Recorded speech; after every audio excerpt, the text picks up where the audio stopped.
Mu rukerera rw'umujyi wa Kigali n'icyumweru gishya, umujyi wa Kigali wari wambaye umutuzo ariko mu mutima wa Sandra umutuzo ntiwari uhari.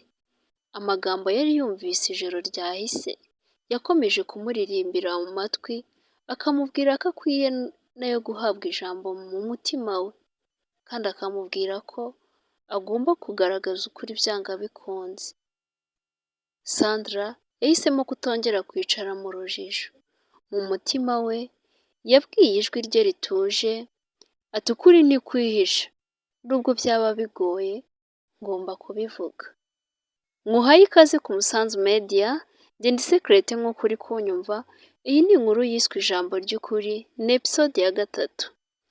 Mu gihe Ariane yari ari mu kazi atuje ariko umutima we ucagaguwe n'amagambo yari ababwiwe na Sandra inshuti ye, telefone yarongeye irasona. Ni Patrick uhamagaye, mu ijwi rye ryumvikana ko ryuzuye akanyamuneza kenshi cyane. Patrick: alo shiri, ejo ubwo twari kumwe byari byiza cyane. Uyu munsi ndifuza ko uza ahantu ndi buze kuguhamagara nka 9:00 nijoro. Uraboneka se? Hari ikintu cy'ingenzi ngiye kukubwira. Ariane nawe mu ijwi rihangayitse ariko rihishe inyota y'amatsiko ati: oh, ni ibanga ridasanzwe se Patrick? Patrick aseka gahoro ni ibanga ariko ni ryiza. Ndagusaba gusa kwihangana kugeza ubwo turi buze guhura. Wikomeza kugira amatsiko, ni surprise nibwo ndi buze kubikubwira. Aya magambo yateye umutima wa Ariane kugaruka ku murongo muto w'icyizere. Ariko muri iyo saha nyine Sandra nawe yahise yihutira kumuhamagara. Mu ijwi rye ryumvikanamo umutima uhinda kandi utera cyane, Sandra agira ati: Ariya, ndumva nshaka ko duhura mbere y'uko ubonana na Patrick, kandi I'm very sure yuko ariwe mwavuganaga. Hari ibyo ngomba kukubwira, birihutirwa kandi ni iby'ingenzi kandi ntibyoroshye. Ariane yacecetsemo gato, umutima we uhangayitse. Byari nk'aho amajwi abiri yavugiraga mu mutwe we, urukundo no kumenya ukuri. Ku kagoroba bahuriye mu ruganiriro rw'ahitwa Kiyovu.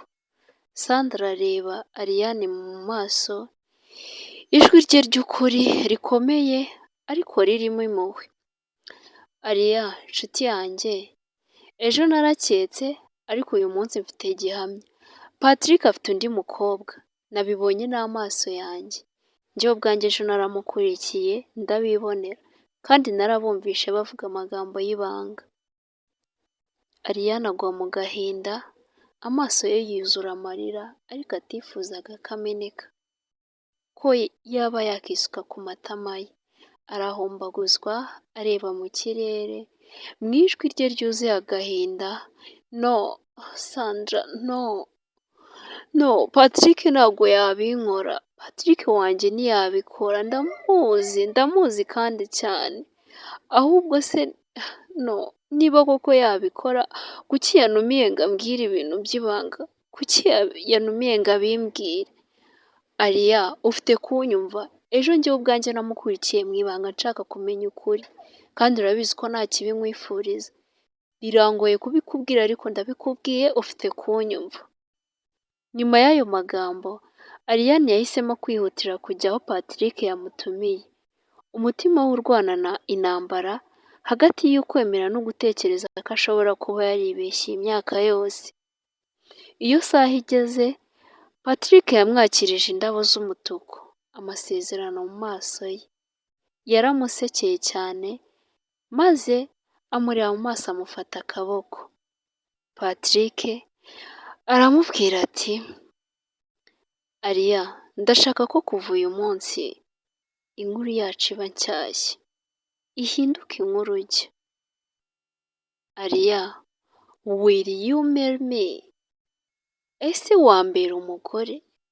Ese wazambera umufasha w'ibihe byose? Please, will you marry me? Again, I'm telling you, will you marry me? Ijambo ry'urukundo ryari ritangaje cyane kuri Ariane bitewe n'ibyo yari yumvise, ariko mu mutima we byasanishwaga n'amagambo y'ukuri Sandra yari yamubwiye. Ese azemerana isezerano ry'ukuri cyangwa urukundo ruteye amatsiko? Cyangwa azaha agaciro ukuri gukomeretsa yabwiwe n'inshuti ye Ariane? Ijambo ry'ukuri ryari rigeze ku isonga, ariko urugendo ruracyari rurerure. Utazacikwa na episode ya 4. Iyi nkuru yandikwa ikanategurwa na Maître Ngabonziza César, mukayigezwaho nanjye Secret. Inyuraho buri kuwa mbere, kuwa gatatu ndetse no kuwa gatanu. Kanda subscribe niba utarayikora kugira ujye ukurikirana ibindi bice by'inkuru bitazagucika. Ukande like mbone ko turi kumwe 5/5. Niba ufite igitekerezo cyangwa inyunganizi wabitwandikira hano hepfo muri comment cyangwa ukadusanga kuri WhatsApp channel yacu nayo ni Umusanzu Media. Ciao ciao.